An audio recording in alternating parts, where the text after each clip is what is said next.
All right, let's be honest. There are people out there right now you don't like. They come to mind immediately. And the truth is, there are also other people that don't really like you. But how do you communicate with these people when you have to be with them at work or around the house or in your community? How do you talk to them? This episode is all about how to talk to somebody who doesn't like you. All that and more coming up. I'm not exempt from this, by the way, the whole people not liking you thing. There are people that I can think right now come to mind that I don't like. And I know that there are people listening, maybe probably not listening, but maybe some, that don't like me. And that's okay. That's normal because we're not meant to be for everybody, right? There are people in your life that if you were for everybody, you're kind of probably doing something wrong. There's going to be somebody who isn't a fan of what you're doing.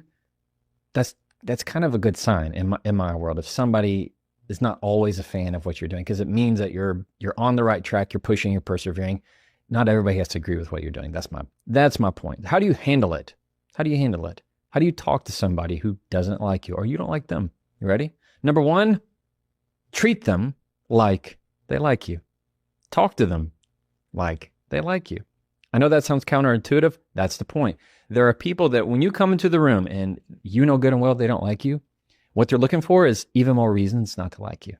But when you start treating them just as normal as can be, like nothing ever happened in the past, it's going to not only bother them, which is pretty cool. It's also going to kind of go, wait, this is not what I thought. And sometimes they'll actually feel bad that they even ever had the impression that they didn't like you. It could work either way. The point is, don't give someone a reason to not like you because that pulls down your integrity. You be you, is my point. You be you. Don't worry about if they like you or don't like you. So treat them in conversation just as pleasant as I'm talking to you now. Big disclaimer here. You ready? Big disclaimer. This is not about being fake. What I'm not telling you is to be fake and pretend that everything's fine. That's not it. I can be cordial with you. I can be kind.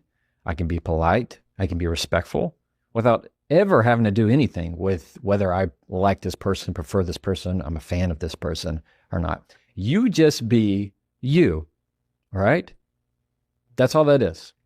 So if somebody's acting like they don't like you, treat them even more so like they like you.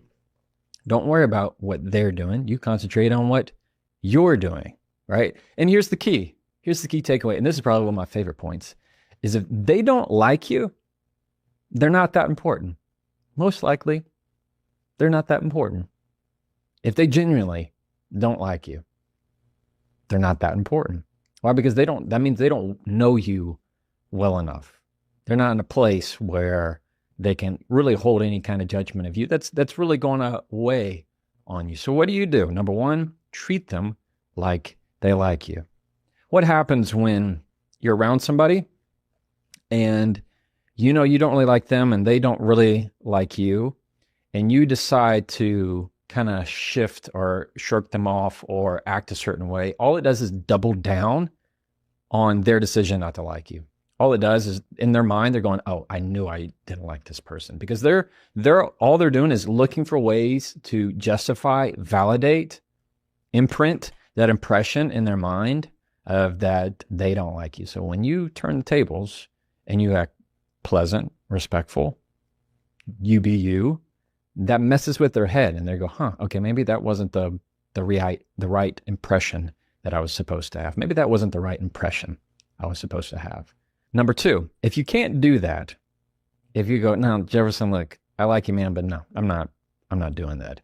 Here's what I want you to do. Go neutral. Just go flat.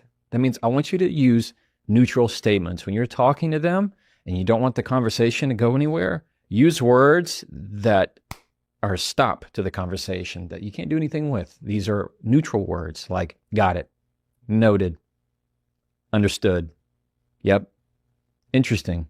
Words that you can't continue to take those words and go anywhere. So stay neutral in the conversation. If you really can't be at a place where you can be pleasant around this person, if you're really deciding that you're just going to go sour, which I get it, we're normal and human, at least try to go neutral. where there's nothing negative you're going to be doing, there's nothing positive you're going to be doing. So use statements that keep the conversation neutral. You're not inflaming anything. You are going to use statements that really can't do anything with. So if they talk to you, instead of having this attitude or making things worse or just confirming their belief for whatever reason that they don't like you or you don't like them, it's got it. Noted. Thank you. Understood. Appreciate it. You see how I'm not even using full sentences? It's not, I appreciate that. It's appreciate it. Cool. Using very shortened versions that are very neutral, very flat. Nobody can do anything with them. Number 3, keep the sarcasm, the snarkiness at home. All right. Instead, stick to facts. If it's somebody who does not like you, instead of reinforcing and emboldening that decision of them, I think that's a word, emboldening. Let's say it is. You get my point. Instead of that, just stick to facts. Here's what I mean. Let's say you're in an office at a meeting and somebody comes in and you know you don't really like them. They don't really like you. And they ask a question and they're like, what did I miss? And you say, well, I mean, if you were here, you would know. That's sarcasm. That's nothing but to make you feel better, and it's going to make them dislike you even more. Where you come in and you go, well, I mean, it would be nice if somebody did, or well, if you were around, or if you really cared, you find out these passive aggressive comments. Stop that. So just empty out the passive aggressive comments. They don't do anything. I know in that moment, because you kind of want to jab them, right? You want to go, yeah, I know you don't like me, so let me just poke you in the eye with this stick. Don't do that. All right? Keep that home. Instead, just stick to facts.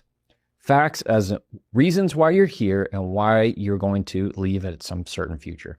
So let's say instead, if they ask for the time, you're just going to give the time. Don't give the snarkiness. If you come in, say, I'm here to discuss this, or I need to talk to you about why. There's not a, okay, well, I got to talk to you, and I guess, okay, I guess we're doing this. So here's the thing. Get rid of all that. Get rid of all of it. It's not serving you. It's not making you a better person. Instead, just stick neutral to the facts. There's so much in this because it's natural for us to not like people. Again, if they don't like you, they're not that important, and that's okay.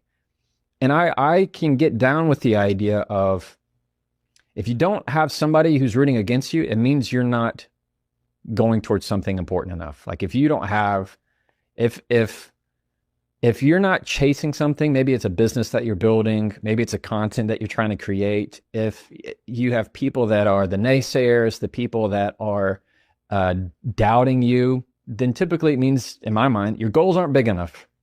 Yeah, you need to reach for these goals that are so big and you feel like you're doing something so important that of course you're going to have people who are on the other side of it.